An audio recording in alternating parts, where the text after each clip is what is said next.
Ya Allah, hamba mohon kepadamu, jadikan setiap makanan yang hamba masak, Engkau karuniakan rasa yang nikmat. Jadikan nikmatnya masakan ini, jadikan asbab bertambahnya cinta dan kasih sayang pada keluarga hamba.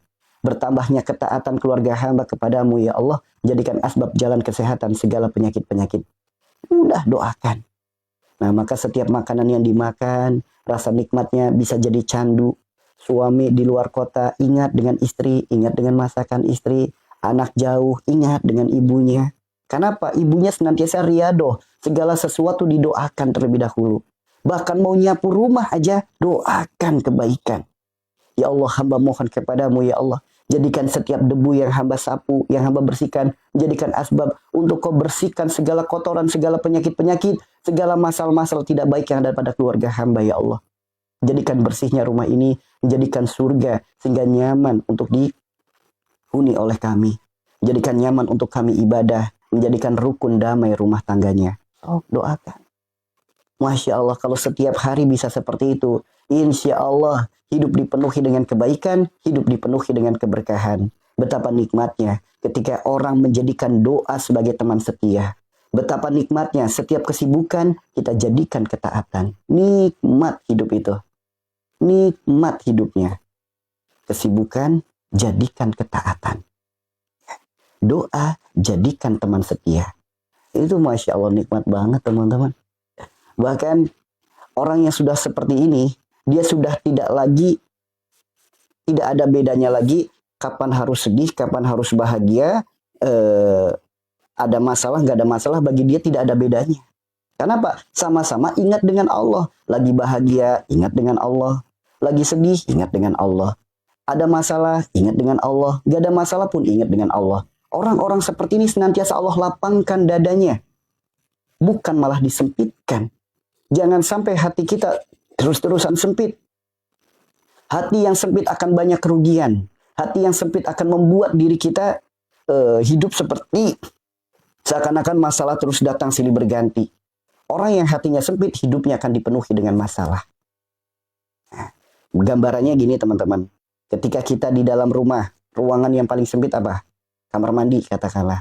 Ketika kita berada di kamar mandi, ada satu tikus aja. Kira-kira nyaman nggak teman-teman? Nggak nyaman kan? Ketika kita berada di dalam kamar mandi, ada satu kambing di dalam kamar mandi. Nyaman nggak kira-kira? Nggak bakal nyaman. Apalagi ada satu kerbau di dalam kamar mandi. Nggak bakal nyaman. Namun ketika diri kita berada di tanah lapang, berada di ruangan yang terbuka, berada di lapangan, ada satu tikus aja nggak akan mempengaruhi diri kita. Bahkan ada 10 kerbau tidak akan mempengaruhi diri kita. Itulah gambaran orang yang hatinya lapang. Orang yang hatinya lapang, berapapun masalah yang datang pada dirinya, dia tetap ingat dengan Allah, pasrahkan kepada Allah, dan tidak akan mempengaruhi dirinya. Bagi dia ada masalah, nggak ada masalah, sama aja. Sama-sama dipasrahkan kepada Allah, sama-sama ia jadikan kesibukannya sebagai jalan ketaatannya. Ada masalah, ingat dengan Allah. Allah yang berjanji, wa may yattaqi la yaj'al lahu makhraja wa yarzuqhu min haitsu la yahtasib wa may yatawakkal 'alallahi fa huwa hasbuh innallaha balighul amri. Ada masalah, udah ingat dengan Allah. Jalani dengan ketaatan, terima catatan takdir dengan ridho, jalani hidup dengan sabar. Itu dahsyat banget teman-teman. Allah akan berikan jalan keluar terbaik dari arah yang tidak disangka-sangka, itu janji Allah. Karena apa? Manusia ketika ada masalah hanya dipikirkan, pikiran kita punya batas kemampuan yang tidak bisa semua masalah dipikirkan. Ya, karena manusia memiliki kendala, sedangkan Allah, Rabb yang Maha memiliki kendali. Jika Allah sudah ikut andil, tidak ada yang mustahil. Maka lawan kemustahilan dengan kita bertawakal kepada Allah. Bagi orang yang menjadikan kesibukannya sebagai jalan ketaatan, dia akan senantiasa bertawakal kepada Allah. Karena bagi ia hanya satu. Tawakal adalah jalan keluar. Tawakal adalah jalan kebahagiaan. Ya, bismillah. Semoga Allah Rabb yang Maha Baik senantiasa membimbing diri kita untuk senantiasa istiqomah dalam bertawakal, ridho menerima catatan takdir, sabar dalam menjalani setiap lembar kisah hidup kita. Sehingga ridho dan sabar menjadikan asbab Allah bimbing diri kita dalam kebaikan. Allah bimbing diri kita dalam ketaatan. Allah bimbing diri kita dalam keberkahan hidup. Itulah doa yang senantiasa kita mohonkan. Ya Allah, limpahkanlah kebaikan keberkahan untuk kehidupan dan penghidupan kami bersama. Ya, Kita mohon limpahkan kebaikan, keberkahan untuk kehidupan dan penghidupan kita. Ya, kenapa ada kehidupan? Kenapa ada penghidupan? Nah, ini kan secara bahasa mungkin limpahkan kebaikan untuk kehidupan dan penghidupan. Kehidupan ini sesuatu yang kita jalani. Penghidupan fasilitas dari Allah, itu penghidupan namanya. Ya, kehidupan sesuatu yang kita jalani. Inilah catatan kehidupan kita. Kita pergi kemana, kita merasakan apa, kita ini. Nah, sedangkan penghidupan adalah fasilitas. Ya, adanya masalah, adanya kebahagiaan, itu penghidupan. Ya, adanya rizki, adanya usaha, segala macam, itulah penghidupan. Makanya mohon kepada Allah agar dilimpahkan kebaikan, keberkahan untuk kehidupan dan penghidupan kita bersama. Itu ya teman-teman ya. Dan satu hal saudaraku, jangan pelit dengan doa. Yuk, mulai saat ini belajar jangan pelit dengan doa. Jangan pelit ketika mendoakan orang lain. Yuk, doa tidak berbayar. Masa iya sesuatu yang gratis masih pelit? Masa iya sesuatu yang gratis masih pelit? Kebaikan yang mudah masih pelit? Gimana mau lapang alam kuburnya? Kalau kita ingin mendapatkan lapangnya alam kubur, maka mulai hari ini yuk lapangkan urusan orang lain. Lapangkan semuanya. Hal yang paling mudah yaitu mendoakan kebaikan bagi yang lain. Insya Allah akan lapang alam kubur kita. Tidak sempit alam kubur kita. Ya, selagi masih hidup, selagi masih ada ruh, ayo jadilah diri kita pribadi yang baik, yang senantiasa menebar benih-benih kebaikan. Karena kita tidak pernah tahu kebaikan mana yang akan menolong kita, kebaikan mana yang akan menyelamatkan kita. Jadilah orang yang baik karena Allah dan untuk Allah. Ya, terus tebar benih-benih kebaikan. Karena jika kita menanam kebaikan, insya Allah buahnya pun kebaikan. Ya, menebar benih kebaikan yang paling mudah adalah dengan cara kita mendoakan kebaikan bagi siapapun dan apapun. Doa itu jangan hanya berfokus pada diri sendiri. Jangan. Doa itu kita latih. Karena boleh jadi di saat kita minta untuk diri sendiri, belum tentu langsung diijabah oleh Allah. Namun di saat kita minta kebaikan untuk orang lain, di saat itulah doa akan kembali pada diri kita. Dan dahsyatnya ada malaikat yang mengaminkan. Itu teman-teman. Maka sering saya sampaikan, ketika sedang sakit, ya Allah, hamba mohon karuniakan sembuh untuk hamba. Belum tentu langsung diijabah. Namun di saat sedang sakit, ya Allah, hamba mohon karuniakanlah sembuh untuk si fulan. Berkahi kehidupannya, berkahi penghidupannya, angkat segala penyakit-penyakitnya. Nah, boleh jadi di saat kita mendoakan kesembuhan bagi yang lain, doa itu kembali pada diri kita, diaminkan oleh malaikat, jadikan asbab sembuhnya penyakit kita. Itu teman-teman. Maka jadilah orang yang cerdas. Ketika kita berdoa untuk diri sendiri, belum tentu doanya langsung diijabah. Namun ketika kita mendoakan kebaikan bagi yang lain, doa itu kembali pada diri kita, dan malaikat yang mengaminkan doanya. Waalaikumsalam semuanya. Ya, maka yuk jadikan doa sebagai teman setia. Bismillah, kita sama-sama latihan. Jadikan doa sebagai teman setia. Bismillah. Pokoknya di room ini kita sama-sama belajar. Kita adalah sang pendosa yang berlumuran dengan dosa. Kita belajar untuk menjadi orang yang baik dengan kita mengikuti sebaik-baik manusia, yaitu Rasulullah SAW.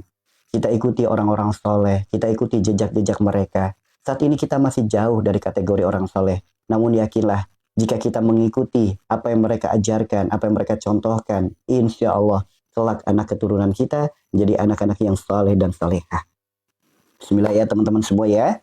Tetap semangat dalam kebaikan, tetap semangat dalam istiqomah, semangat dalam menata hati. Karena hidup itu butuh menata hati. Kita tidak usah menata kehidupan, cukup tata hati saja, Allah akan tata kehidupan kita.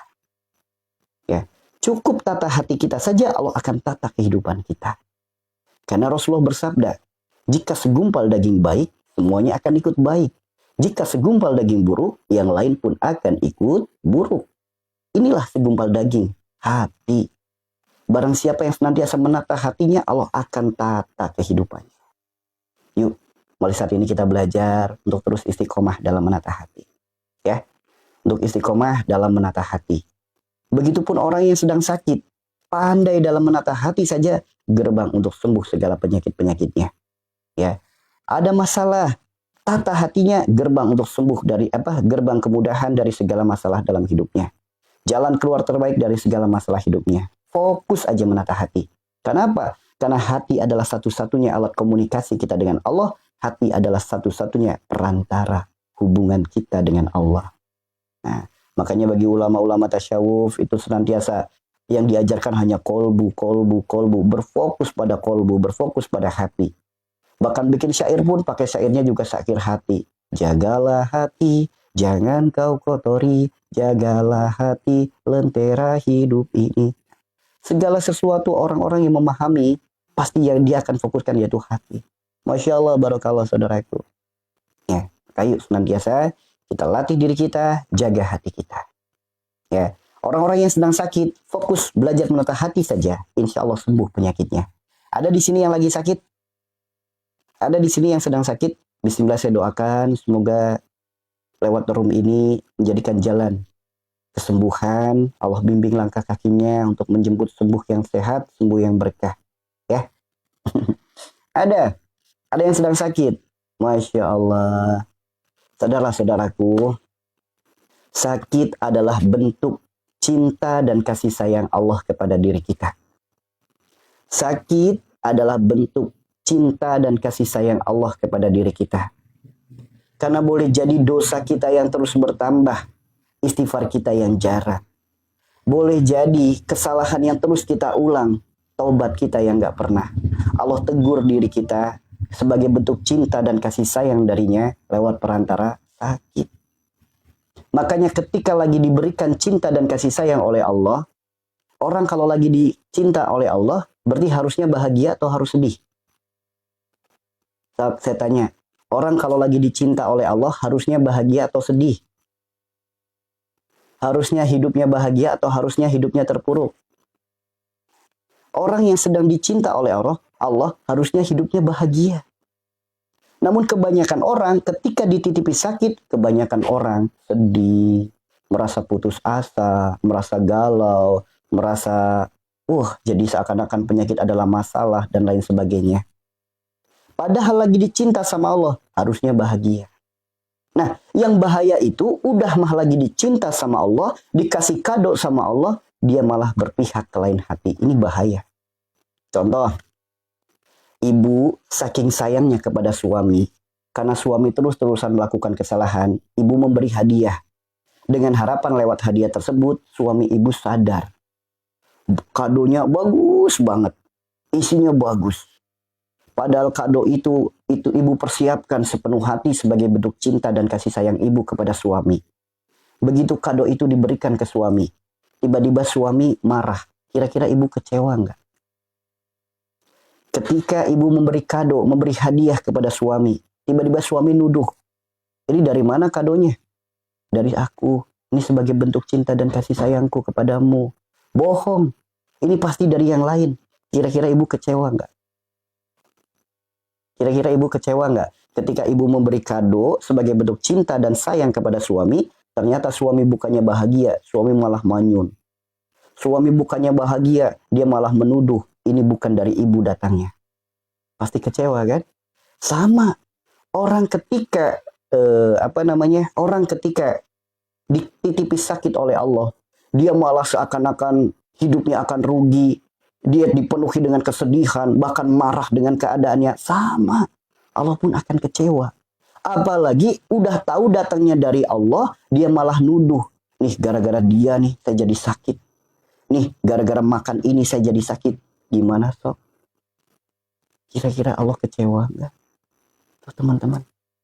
Bahkan dengan harapan bisa berubah. Dengan harapan bisa taubat. Justru malah apa? Dia mencari yang lain. Dia datang kepada yang lain. Dia ke lain hati. Dia minta tolong kepada yang lain. Bahkan dia bergantung kepada yang lain. Kira-kira gimana? Allah memberikan hadiah kepada diri kita. Yang seharusnya hadiah itu kita terima dengan bahagia. Sebagai jalan kesadaran betapa cinta dan sayangnya Allah kepada kita. Bukannya kita introspeksi diri. Bukannya kita sabar. Bukannya kita syukur. Kita malah nuduh Allah. Kita malah nuduh orang lain sebagai yang pemberi hadiahnya. Kemudian kita malah datang kepada yang lain. Datang ke orang pinter, pasrah kepada dokter, kemudian bergantung pada obat-obatan, bergantung kepada herbal, bergantung kepada terapi, bergantung kepada seseorang. Kira-kira Allah kecewa nggak? Padahal dengan harapan dikasih hadiah supaya berubah, dikasih hadiah malah mendua. Kebanyakan manusia ketika dititipi hadiah sakit oleh Allah, kebanyakan manusia memilih untuk mendua kepada Allah. Kira-kira kalau Allah diselingkuhin, Allah marah nggak? Ibu memberi hadiah ke suami, tiba-tiba suami selingkuh.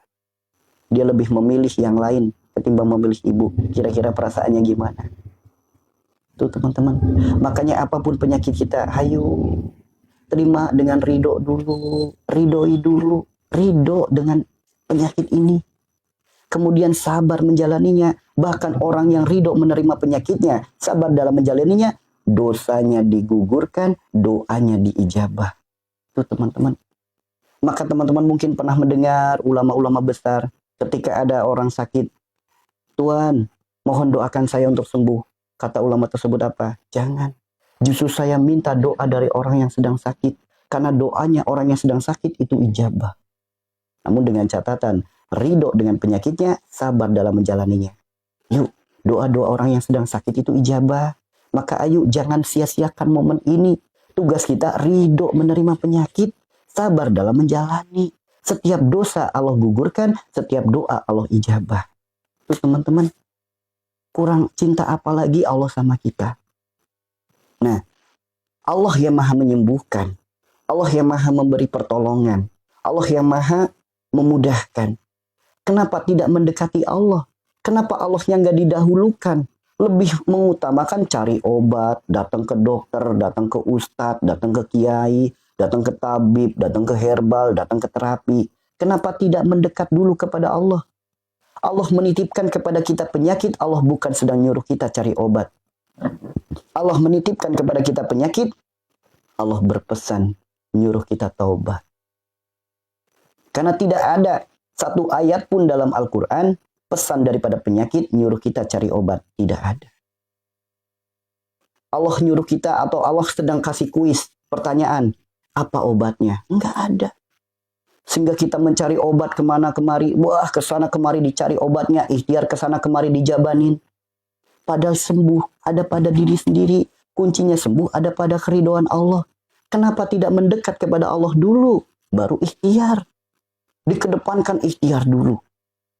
Ini kenapa penyakitnya sulit sembuh. Kenapa penyakitnya lama sembuhnya. Karena apa? Allahnya tidak didahulukan. Allahnya tidak disegerakan. Itu ya teman-teman ya. Allah titipkan kita penyakit, Allah bukan sedang nyuruh kita cari obat. Allah bukan sedang nyuruh kita ikhtiar ke sana kemari. Namun Allah titipkan kepada kita penyakit, Allah sedang memberi pesan untuk taubat. Sebagaimana firman-Nya, ya ayyuhalladzina amanu tubu ilallahi taubatan nasuha. Asa rabbukum ayyukafir ankum sayiatikum wa yudkhilakum jannah. Jelas sekali teman-teman. Pesan dari Allah nyuruh kita taubat, bukan nyuruh kita cari obat. Bagaimana penyakit mau sembuh kalau kita hanya sibuk cari obat, sedangkan penyebabnya tidak diperbaiki? Bagaimana mungkin bocor, atap yang bocor akan sembuh kalau kita hanya cari ember, cari baskom? Selama ini, gambarannya orang sakit itu gambarannya orang punya rumah, atapnya bocor.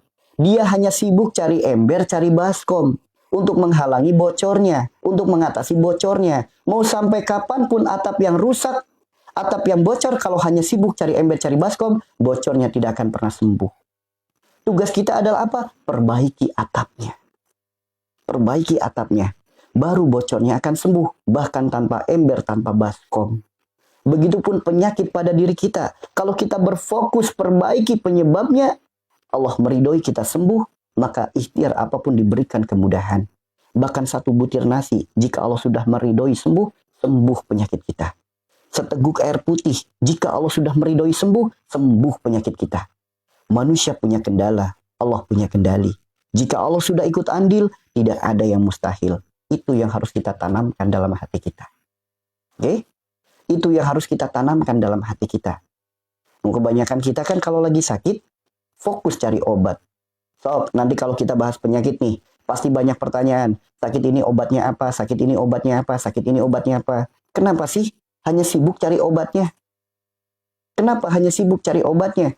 Sedangkan Rasulullah bersabda, Tidaklah Allah titipkan penyakit, melainkan Allah gugurkan dosa.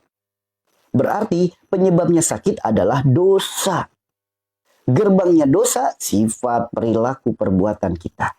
Jadi kalau pengen sembuh, perbaiki sifatnya, perbaiki perilakunya, perbaiki perbuatannya. Sembuh penyakitnya. Kenapa? Orang namanya ditegur itu karena punya kesalahan. Orang kalau udah salah ditegur nggak berubah, maka teguran itu akan terus terjadi. Sama, ketika kita melakukan kesalahan, ditangkap polisi. Ketika di penjara 10 tahun. Namun ketika di dalam penjara, sifat perilaku perbuatan kita baik, masa tahanan 10 tahun boleh jadi berkurang. Jadi 7 tahun, jadi 5 tahun. Tuh, manusia aja hukumnya, hukum manusia aja bisa berubah karena kebaikan. Masa iya Allah Rabbnya maha baik? Tidak melakukan hal seperti itu mustahil, teman-teman. Yuk, tugas kita perbaiki. Makanya sembuh itu ada dua. Sembuh istidroj dan sembuh berkah. Sembuh istidroj, sembuhnya sembuh doang. Namun perilaku perbuatannya nggak sembuh. Ibadahnya B aja. Ibadahnya nggak ada peningkatan. Ini sembuh istidroj namanya. Sedangkan sembuh berkah, sembuhnya melahirkan keimanan dan ketaatan. Sembuhnya menambah ketaatan kepada Allah. Sembuhnya berubah sifat perilaku perbuatannya. Ayo, masa iya sih udah ditegur nggak sadar-sadar? Sadar atuh dah. Kita belajar waras, belajar sadar. Kita adalah manusia yang diciptakan oleh Allah. Allah yang maha menghidupkan kita. Allah yang maha mencukupi kebutuhan kita. Allah yang maha memudahkan segala urusan kita. Allah yang maha membahagiakan kehidupan kita. Allah yang maha menolong kita, menyelamatkan kita. Yang maha menyembuhkan segala penyakit-penyakit kita. Kenapa tidak Allah dulu yang disegerakan? Kenapa lebih sibuk ikhtiar seakan-akan kau ragu dengan Allah? Ya, orang sakit, buru-buru beli obat, buru-buru ke rumah sakit, buru-buru ikhtiar, buru-buru ke orang pinter. Kenapa tidak Allah dulu? Sedangkan Allah berfirman, wa idza maritu fahuwa yashfin. Apapun penyakitmu, apapun masalah hidupmu, apapun penyakit yang ada pada dirimu, aku kata Allah, akulah yang menyembuhkannya. Ayo, mau sampai kapan seperti itu terus? Hanya berfokus cari obat, cari obat, cari obat. Ikhtiar ke sana kemari, obat ini nggak cocok, cari obat yang lain. Ikhtiar ini nggak cocok, ikhtiar yang lain. Terapi ini nggak cocok, terapi yang lain. Herbal ini nggak cocok, cari yang lain. Asal apa didengar, dibeli. Asal apa didengar, dijabanin. Kenapa ketika mendengar petunjuk-petunjuk dari Tuhan Anda sendiri, firman Tuhan Anda sendiri, kenapa nggak disegerakan? Masih pantaskah disebut kita orang yang beragama? Masih pantaskah kita disebut orang yang beriman? Sedangkan setiap masalah dalam hidup kita, Allah di nomor sekian kan. Masih pantaskah kita disebut orang beriman? Masih pantaskah kita kelak akan mendapatkan surga? Pantaskah kita? Renungkan teman-teman. Ayo kita latih sedikit demi sedikit. Allah dulu, Allah lagi, Allah terus. Latih diri kita. Ya, bismillah ya. Semoga room ini menjadi wadah, tempat untuk kita bersilaturahim, tempat untuk kita sama-sama belajar, tempat untuk sama-sama kita merubah diri, untuk menata hati, menjemput sehat, menjemput sembuh, zohiron wa batinan, sebagai jalan keselamatan, jalan kebahagiaan, dunia dan akhirat kita bersama. Ya teman-teman ya, jika teman-teman merasa room ini bermanfaat, yuk bersama-sama kita tebarkan manfaat ini. Kita bagikan kepada saudara-saudara kita, kepada keluarga kita, kepada teman-teman kita. Karena apa? Karena boleh jadi di luaran sana ada yang sedang putus asa. Ada yang sedang putus asa dengan penyakit-penyakitnya. Ada yang sedang putus asa dengan masalah pada hidupnya. Maka bersama-sama yuk kita bagikan untuk saudara-saudara kita. Kalau sudah sering tahajud tapi doa belum terkabul, ingat, mustajabnya doa tergantung kejernihan hati dan jujurnya perilaku. Boleh jadi saat kita berdoa karena hatinya masih banyak kotor, hatinya masih tertutup, hatinya masih terbelenggu, atau mungkin doanya tidak jujur, ibadahnya tidak jujur. Ingat, hati adalah satu-satunya alat komunikasi kita dengan Allah. Ketika doa itu belum terijabah, boleh jadi doanya masih tertahan. Karena apa? Karena kerasnya hati, karena kurang sabarnya dalam menjalani hidup, tidak ridhonya menerima catatan takdir. atau mungkin adanya masalah dengan orang-orang dekat, adanya penyakit hati dengan yang lain, adanya penyakit hati sifat-sifat buruk pada diri kita. Inilah hal-hal yang menghalangi doa. Hal-hal yang menghalangi doa adalah sifat buruk kita sendiri, perbuatan buruk kita sendiri, dosa-dosa kita sendiri. Yuk, makanya sering disampaikan, mustajabnya doa tergantung kejernihan hati dan jujurnya perilaku. Jujur, ibadah itu harus jujur. Ibadah kita, bukankah kita sudah berjanji, sudah kita ikrarkan, inna sholati wa nusuki wa mayahya wa mamati lillahi rabbil alamin. Bukankah kita sudah ikrarkan, hidupku, sholatku, matiku hanya untuk Allah. Kenapa ketika sholat niat rezeki lancar, saat sholat niat supaya doanya terkabul, saat sholat niat supaya masalahnya diberesin. Sholat itu hanya untuk Allah. Perkara ada hajat, sampaikan lewat doa. Jangan sampai tahajud biar rezeki lancar. Duha biar hutang lunas. Yuk, luruskan niat, luruskan niat. Inna sholati wa nusuki wa mayahya wa mamati lillahi rabbil alamin. Luruskan niat. Perkara hajat, perkara keinginan, sampaikan lewat doa. Menangislah yang lirih dalam keheningan malam. Bermunajatlah. Cukup alam semesta yang menjadi saksinya, malaikat yang mengaminkan doanya. Bismillah ya. Sedikit demi sedikit, ayo kita tata. Sedikit demi sedikit, ayo kita perbaiki semuanya. Maka ayo fokus aja. Tata hati kita. Allah akan tata kehidupan kita. Dan terkadang bentuk pengabulan doa dari Allah tidak sewujudnya apa yang kita mohonkan. Boleh jadi Allah ijabah dalam bentuk yang lain. Dititipkannya kesabaran, itu pun bagian daripada pertolongan dari Allah. Ya, karena bentuk ijabahnya doa dari Allah belum tentu, belum serta-merta sebagaimana apa yang kita mohonkan. Boleh jadi dikabulkan dengan cara yang lain, dengan jalan yang lain. Maka teruslah berprasangka baik kepada Allah. Terus berprasangka baik kepada Allah. Terus introspeksi diri, terus menata hati. Itu kuncinya. Ya, itu kuncinya teman-teman. Oke? Kunci mustajabnya doa adalah kejernihan hati dan jujurnya perilaku. Kalau leluhur kita dulu bahasanya gini. Mandining dungo beninge ati jujure laku. Mustajabnya doa tergantung dari kejernihan hati dan jujurnya perilaku. Ya, maka kalau doa ketika masalah seakan-akan kita bingung memulai doanya dari mana. Kemudian apa yang ingin kita doakan sampai bingung memulai doanya dari mana. Maka cukup wakilkan dengan istighfar. Karena apa? Segala masalah dalam hidup kita penyebabnya adalah dosa. Segala penyakit dalam hidup kita penyebabnya adalah dosa. Segala sulitnya dalam hidup kita penyebabnya adalah dosa. Jika kita sudah tahu masalah dalam hidup kita semua penyebabnya adalah dosa, maka cukup wakilkan dengan istighfar, maka sudah mewakili semuanya. Maka beristighfarlah dengan penuh kesadaran. Beristighfarlah dengan penuh pengakuan. Akui kesalahan kita, akui dosa-dosa kita, dan penuh dengan harapan agar Allah mau mengampuni dosa-dosa kita. Maka cukup tenangkan hati kita. Tarik nafas perlahan dari hidung. Hembuskan lewat mulut. Dalam hati ucapkan Allah. Tarik nafas perlahan dari hidung. Hembuskan lewat mulut. Dalam hati ucapkan Allah. Akui, ya Allah. Hamba akui, ya Allah. Semua penyakit hamba disebabkan karena dosa-dosa hamba. Semua masalah dalam hidup hamba pun semua dikarenakan karena dosa-dosa hamba. Semua sulitnya hidup dalam kehidupan hamba pun semua dikarenakan karena dosa-dosa hamba. Hamba mohon ampunanmu ya Allah. Hamba mohon ampunanmu ya Allah. Hamba tahu ini semua adalah skenario-mu ya Allah. Hamba mohon pertolonganmu ya Allah. Karena engkaulah sebaik-baik penolong hamba. Sehingga hamba tidak bergantung kepada siapapun melainkan hanya kepadamu ya Allah.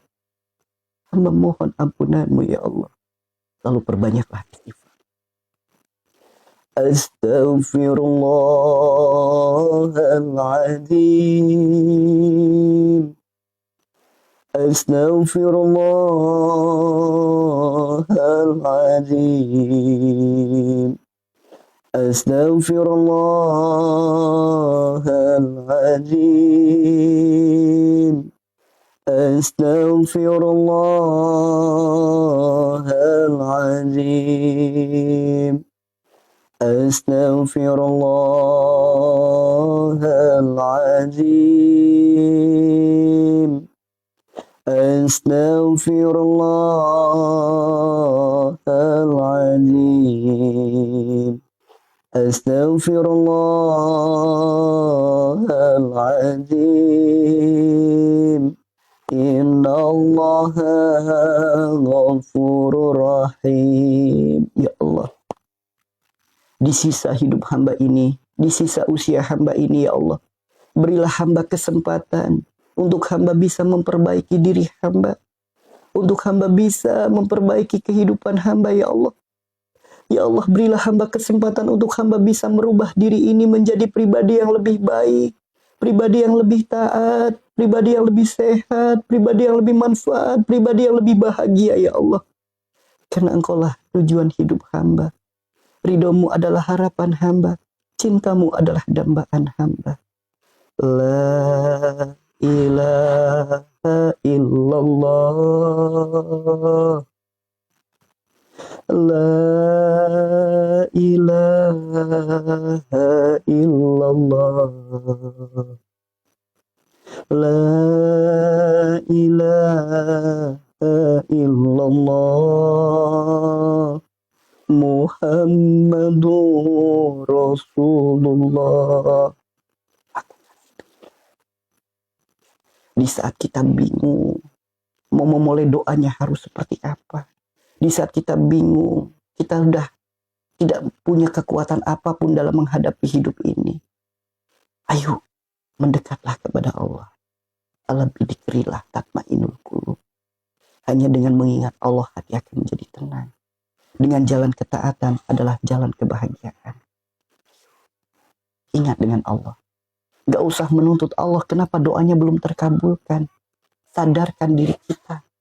Sudah seberapa sungguh-sungguh kita dalam menata hati ini. Sudah seberapa sungguh-sungguh kita dalam memperbaiki diri. Maka jangan pernah menuntut kepada Allah ketika doa kita belum terijabah. Ketika permohonan kita belum dikabulkan. Jangan menuntut kepada Allah.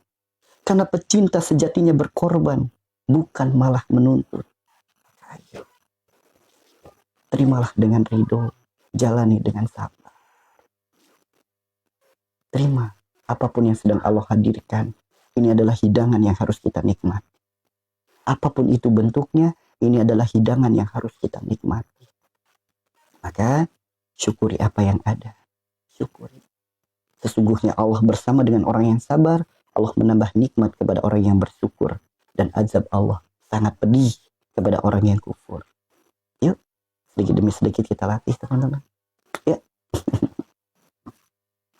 Bismillah ya. Sedikit demi sedikit kita latih.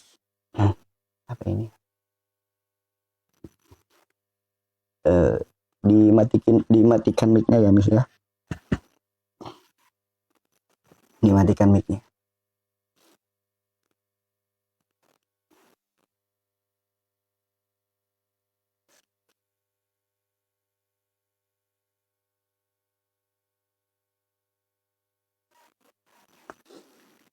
Bismillah ya teman-teman ya.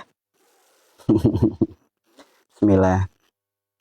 Yuk teman-teman, jika teman-teman merasa room ini bermanfaat, karena inilah dakwah lewat sosial media, mau tidak mau kita harus ikutin aturannya, kita harus ikutin tata caranya. Salah satunya bagi teman-teman yang belum di follow, silakan di follow supaya tidak ketinggalan live berikutnya. Bagi yang belum klik live orange, silakan diklik live orange-nya, bagikan pada saudara-saudara kita. Mudah-mudahan lewat wasilah room ini dari jalan keberkahan untuk kita semua, jalan kesembuhan segala penyakit-penyakit kita, jalan pertolongan bagi siapapun dan apapun. Ya teman-teman ya.